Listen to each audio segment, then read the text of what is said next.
Three men who gunned down a black man will avoid hate crime charges. I'll tell you why. At least the reasoning. Jacksonville, Florida, Ryan Nichols, Daniel DeGuardia, Holden Doldson, all arrested after the body of 39-year-old Gary Jackson was found behind a dumpster on May 2nd, 2023. Trio pleaded guilty for the roles in the murder, but would avoid hate crime charges. With millions watching and many people benefiting from this program called Indisputable, we just need 1% of the viewers to become a paid member so we can continue to bring this content to you. Now back to the show. News 4 Jax reported last year that witnesses told the station the three men had been interacting with Jackson and what they suspected was a narcotic situation before the encounter took a turn for the worse. He took off with their pistol because one of the guys showed him his pistol, was waving it around, the station reported, one witness said, and a black star filling in the details. According to Dodson's testimony, Nichols was the one who started chasing Jackson. After a brief pursuit, he came back to the car and accused Jackson of stealing his gun. DeGuardia said that they got into the car and Nichols told him where to drive. According to police, all three men were seen chasing the victim in a vehicle after 2 a.m. that morning. One point, as Jackson attempted to hide behind a dumpster, Nichols jumped out of the car and chased him on foot. After they found Jackson, DeGuardia claimed Nichols took Dodson's gun and got out of the car. Nichols did say something along the lines of, "I know where you're hiding. You're about to get shot," DeGuardia said.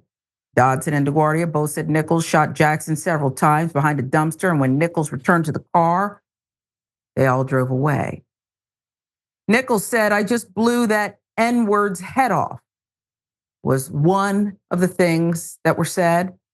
"And nobody steals from me," almost bragging, Dodson said. All three men were arrested the next day. Nichols, 20, charged with second-degree murder. DeGuardia, Dodson, charged as accessories after the fact. Last week, a judge sentenced Nichols to 40 years in prison. No one was charged with the hate crime for the murder. At the time of the arrest, the Jacksonville Sheriff's Office said there was no evidence to suggest that bias or prejudice were factors in the killing. Dodson, 22, DeGuardia, 19, face a maximum of 15 years in prison each. They'll be sentenced on June 28th. Well, I'm still trying to figure out where my thoughts are on this one. On the one hand, I know why hate crime charges are necessary. If everyone were treated fairly within the justice system, probably wouldn't need them. If racism didn't exist, probably wouldn't need it. What I mostly gather from this killing, this pursuit and killing, horrible, yes. N-word after the fact, yes. But just all the way around, part of a violent society. What say you?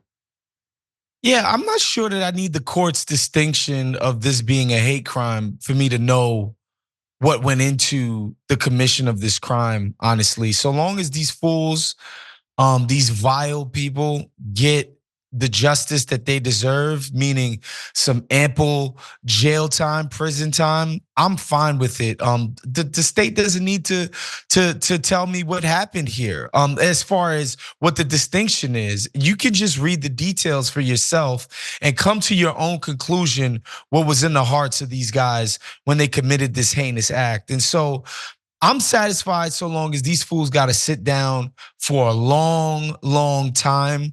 Again, I don't need the state to acknowledge what I know to be some of the horrible, legacies of racism and violent racism in this country, right? We've got a long history of that here. Unfortunately, we're still dealing with the remnants of it. And yeah, man, I don't need the distinction. Just to reiterate, we know what happened here, and we can call it what it is ourselves. Yeah, I agree with you. This is a waste of human life. If drugs are involved, that's clearly part of the American decline as well, still today, that we've got to wrap our heads around, we got to figure out. But it's, yeah. Don't know what more to say about it, except that it's too easy. It does feel too easy. The guns, the drugs, all of it, and this kind of activity into the night.